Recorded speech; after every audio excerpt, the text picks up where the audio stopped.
All right, let's discuss the specific clauses now.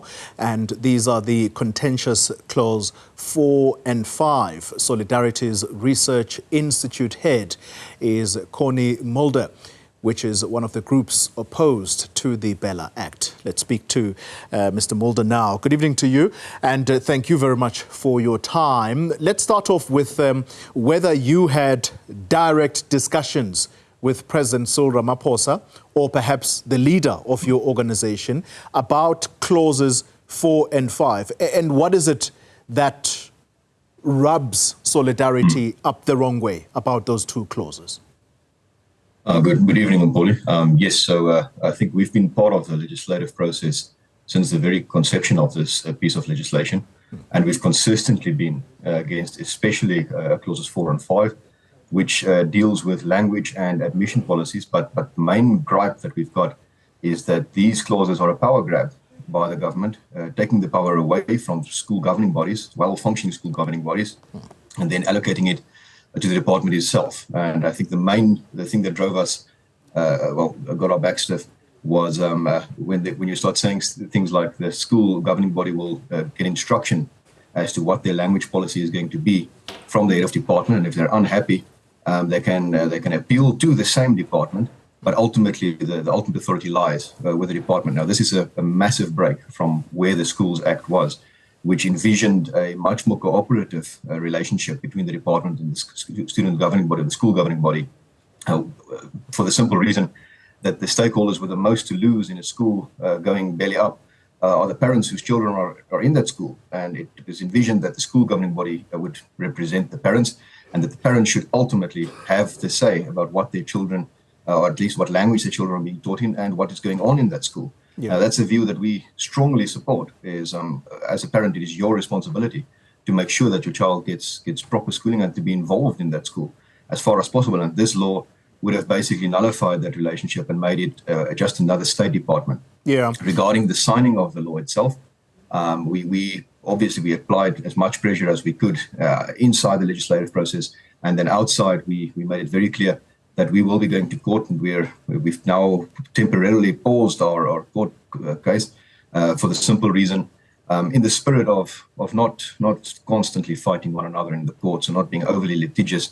We had a conversation. I think our CEO had a conversation with President Ramaphosa, in which he said what our problems are with this, and then just asked, can we try and hash it out? Let's see, before we run to court again, let's see if we can't find one another. The country is at a different place than it was when this law was envisioned.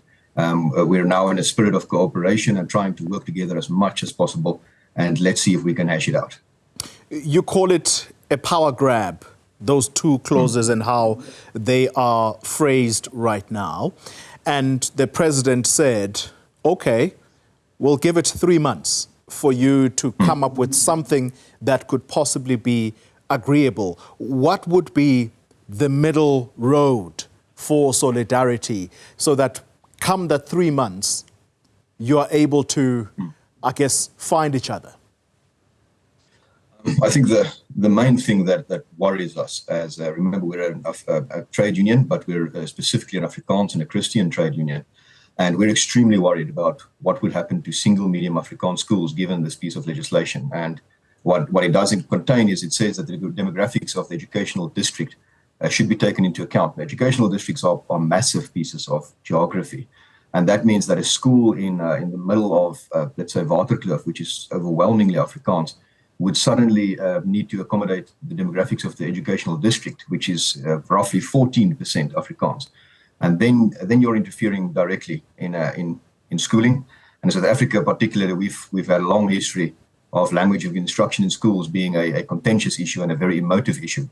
I think at the moment we're happy that a single medium Afrikaans school would still be able to exist under this legislation as the Constitution rightly envisages. It should be possible. That's the point where we'll silence the guns and say, all right, now we can live with this piece of legislation. And that has been our bone of contention since the very start, is we've seen a department that has been openly hostile towards single medium Afrikaans schools. And if you're going to give them a stick as big as this, it would take a fool to believe they're not going to try and use it.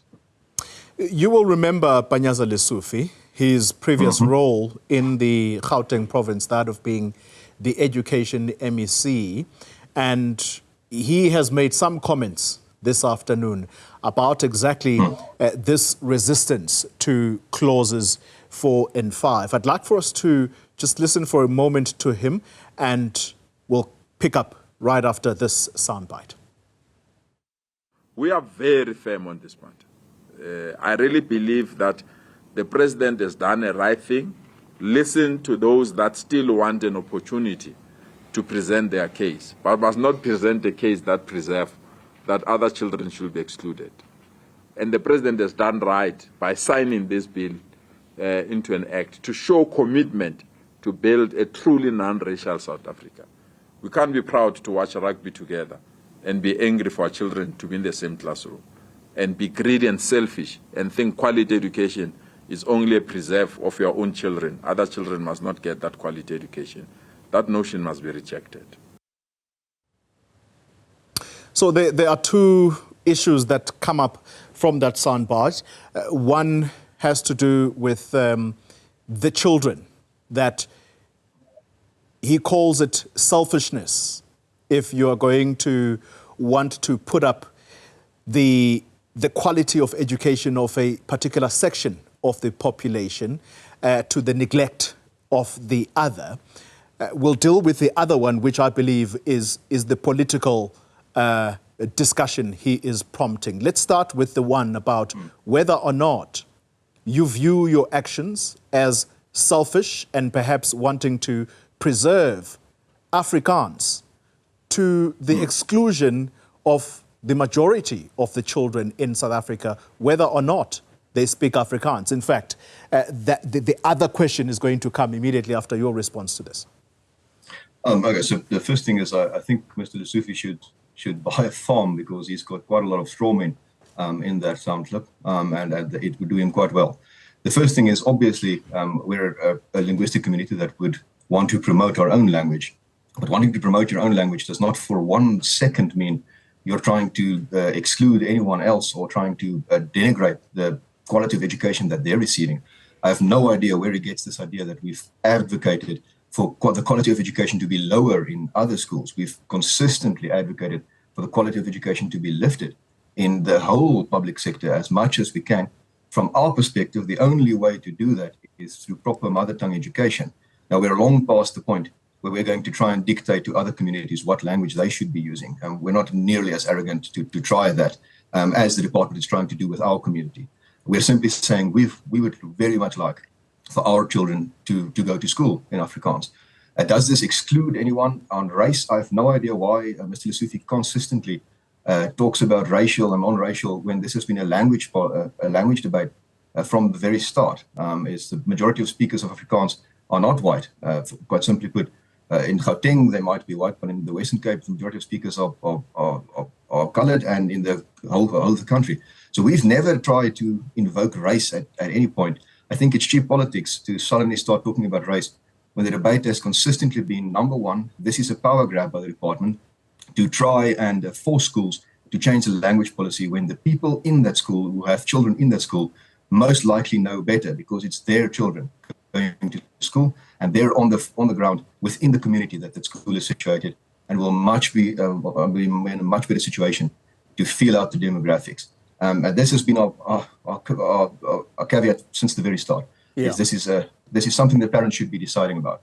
Mr. Lesufi stating that a non-racial South Africa is not possible when we've got Afrikaans as language and instruction.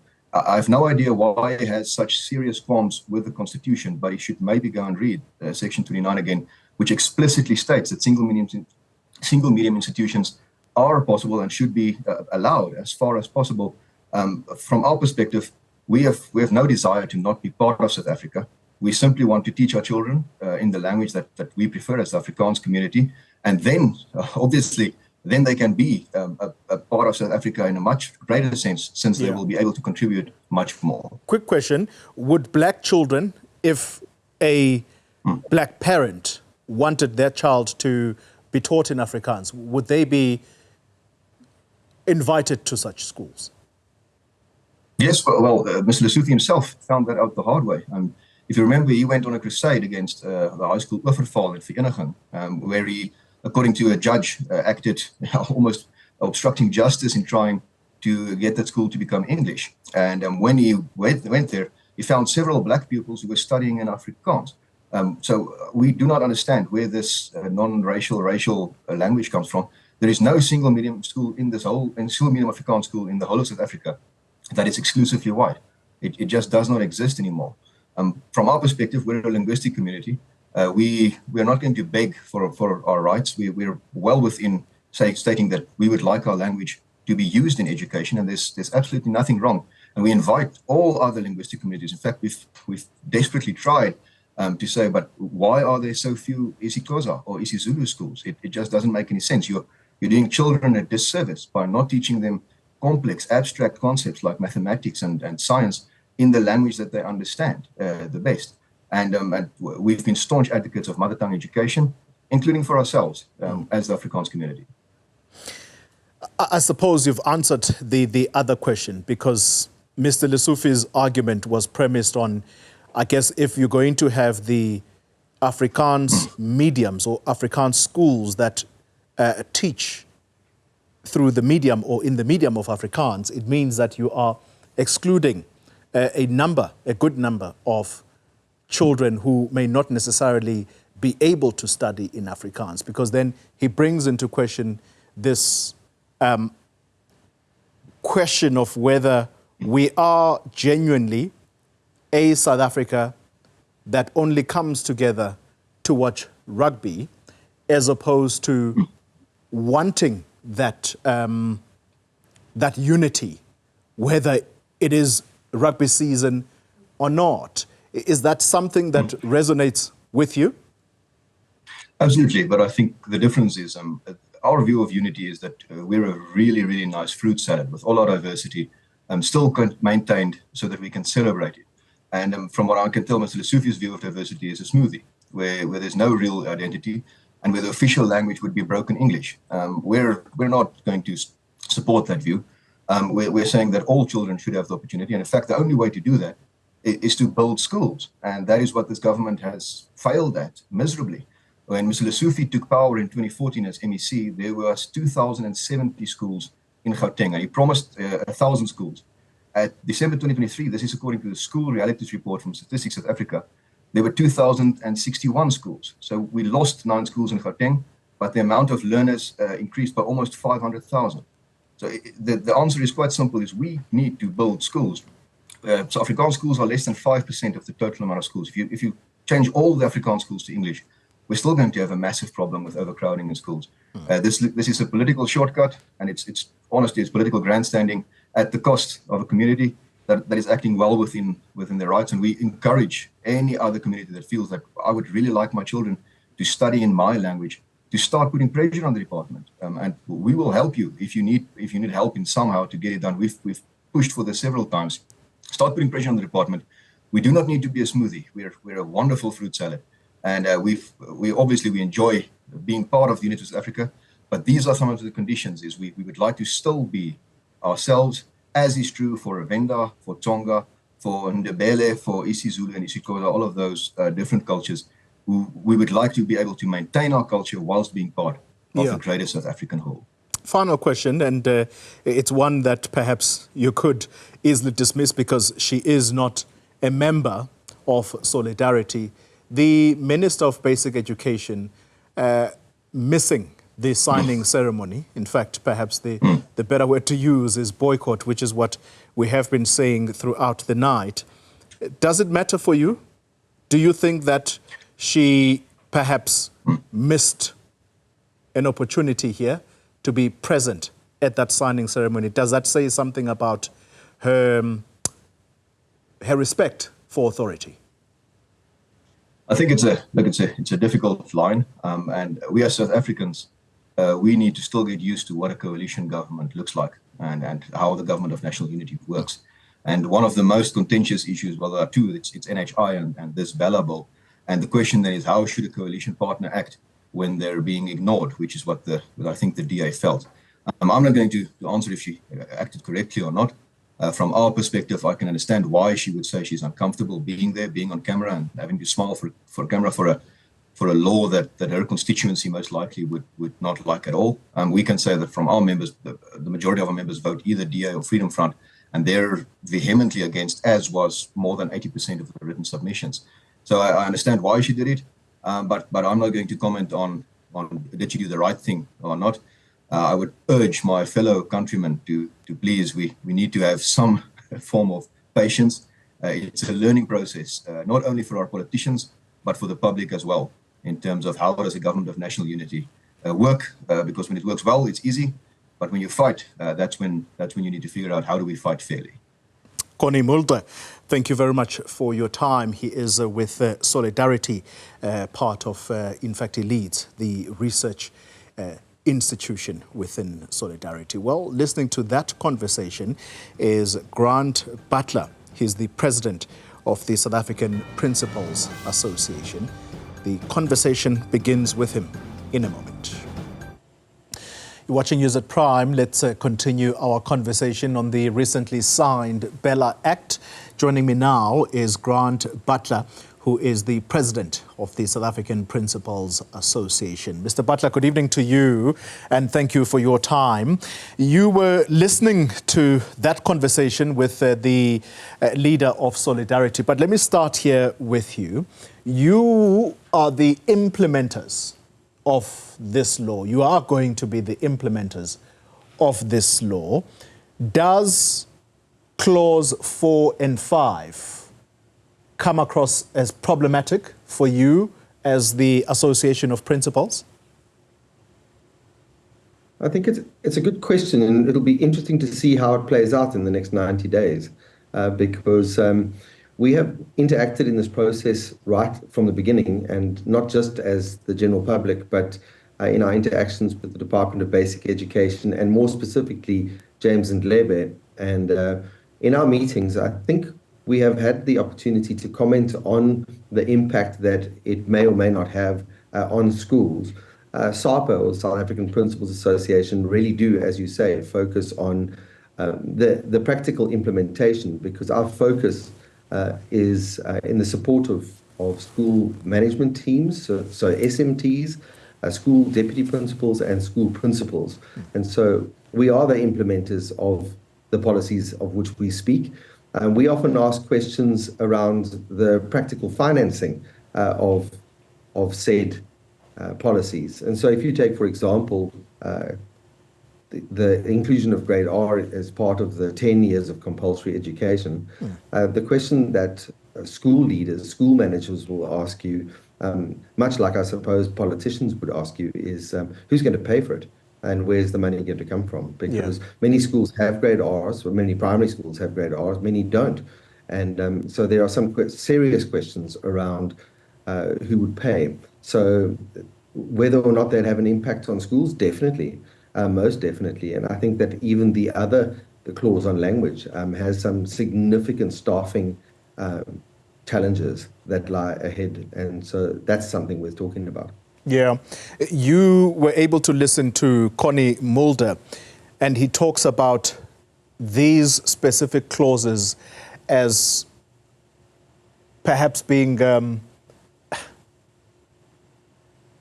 grabbed by the government of the day, simply taking power away from school governing bodies and placing that power on the head of the provincial education department.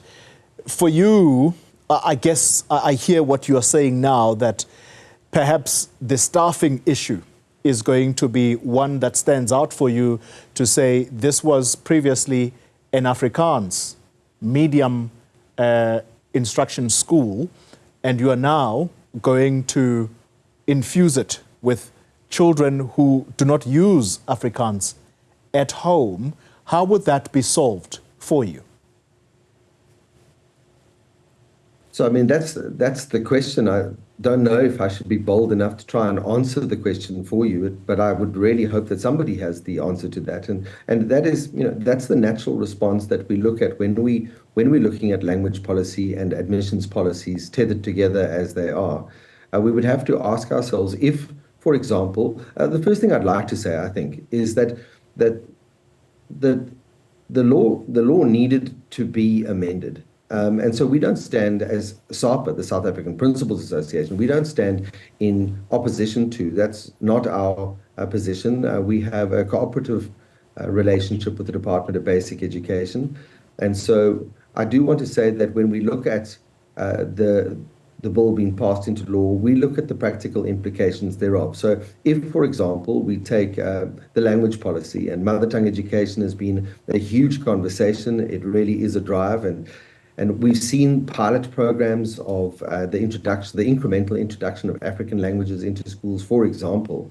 The demographic of so many of our schools has already completely shifted. And if the language policy of a school is out of line with the demographic or the language demographic of a school, and for whatever reason an SGB refuses to change that language policy, then I think there must be course and legal course that the department can take to intervene. And so that brings into question the spirit of the changes and the element of trust that we would have that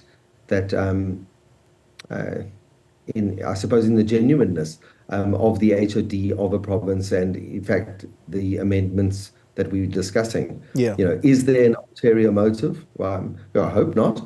When would it make sense for the HOD to override the SGB's decision on their language policy? Well, surely when it discriminates. Yeah. So those are the things that we would have to ask. Grant, perhaps I'm not, I didn't ask this question as I should have earlier. Let me put it simply to you this way. Do schools, do teachers find that children who are taught in their mother tongue do better at school, whether it be understanding concepts? Do they generally do better than children who are taught in a completely different language, a language that is obviously foreign to them? Well, I think the obvious answer there is, of course they do. They do better when learning in their mother tongue. And you only have to look at the results of our reading with comprehension that caused a bomb drop into the pool when we discovered the high percentage of children who cannot read for comprehension in grade 4. That had nothing to do with comprehension, and it had nothing to do with whether children can read or not in grade 4. That was a direct test of whether children can bridge the gap from mother tongue education in grade 1, 2, and 3 to learning in English in grade 4. And so the Pearls test, for example, that tests comprehensive reading in grade 4, you have to ask, is that really a test, or is that the answer you're looking for? In that, of course, they don't learn as well when they are having to translate. Yeah. So I think that the answer lies somewhere therein, that of course a child would learn better using mother tongue as a medium of learning. Sure. Let's deal with the admissions policy. That's also part of this equation of clauses 4 and 5. What particular challenges do you foresee for implementers, the principals? Well, I think that the admissions policies have always been they have to be legal. They have to be proven to show that they don't discriminate in any way. And so admissions policies cannot. And I mean, the president at the signing of the BELA just the other day emphasized that an admissions policy cannot discriminate against, and he even went to the trouble of listing it once again and saying it cannot discriminate against language, it cannot discriminate against race or culture or religion, and he listed those. And I think that within the Constitution, the admissions policy has always had to have that test built into it. I think that this legitimizes what is already in common practice. It's just perhaps the guidelines of how that's going to work that has now been passed into law. So if if a parent, for example, felt that your admissions policy discriminated against them because of a particular reason, they always have had the path towards objecting to that and testing it against the Constitution. So I don't think that the admissions policy is going to change. I'm not particularly threatened by the fact that the HOD would have the final say on their admissions policy. It's my opinion that the department always has, because it is always going to be a test against constitutionality and exclusion based on something that is against the Constitution. You mentioned earlier that the law needed to change. Overall, this BELA Act now, do you think that it is what the doctor ordered? It is the cure for many of the elements that were not particularly in step with the way that we want to take education into South Africa, in this country? I think that everything needs to be amended. And so if you look at the long process towards this, I mean, we're working with the Schools Act that was developed in 1996. And so you can't, I think it's naive to think that there would never be a need to revise and amend those laws. And so I think that this has been a long process. Again, the president even mentioned, how much of a process has it been. And so I think after this long process, at least now we will find that that the amendments brings it back into step with our current reality. As we move ahead, there are questions. I mean, I'm not going to ask you political questions because that's not what you are here for. I'm not a politician. But as this BELA bill or BELA Act is crafted, it is education that moves a country to the next level. Do you think that we stand a chance in South Africa of actually turning the education system around? And I'm saying this because of the poor outcomes that we have seen year after year. I think that we would really be hoping, we would be putting too much emphasis on the amendments to the Schools Act through BELA in hoping that we would turn education around.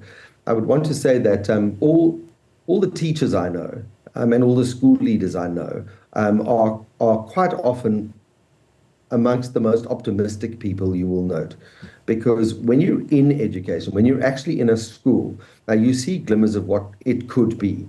And so you'd never find, I'm not a politician, so you would never find me saying there is no hope of turning education around. I think that there are hundreds of thousands of teachers who would beg to differ, working every day in schools with children to make a difference. And our job as SAPA is to make sure that the leadership and management of those schools, the implementation of policies and law, don't get in the way, don't cloud what we're trying to do, which is just trying to prepare children to take their place in the world. And so, from a practical point of view, I think that there's hope. But I want to say that at the same time, there are other issues. And just listening to the previous speaker, I have to say there are massive issues around overcrowding in schools. There are massive issues around the fact that there simply aren't enough schools.